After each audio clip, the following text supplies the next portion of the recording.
அஸ்ஸலாமு அலைக்கும் வரஹ்மத்துல்லாஹி வபரகாத்துஹு.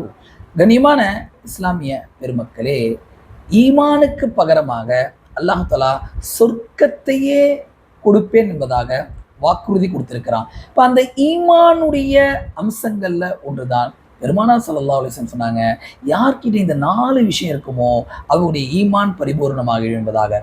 ஒன்றாவது அல் ஹுப்பு ஃபில்லா, நம்ம யாரை நேசிச்சாலும் அல்லாஹ்வுக்காக வேண்டி மட்டும்தான் நேசிக்க வேண்டும், அல்லாஹ் அல்லாத காரணத்திற்காக வேண்டி நேசிக்கக்கூடாது. ரெண்டாவது அல் புகுது ஃபில்லா, ஒருத்தர் மேல கோவப்பட்டா அல்லாஹ்வுக்காக வேண்டி மட்டும் கோவப்பட வேண்டும். மூணாவது சொன்னாங்க வ அத்தாலில்லா, ஒருத்தருக்கு கொடுத்தா அல்லாஹ்வுடைய பொருத்தத்திற்காக வேண்டி மட்டும் கொடுங்க.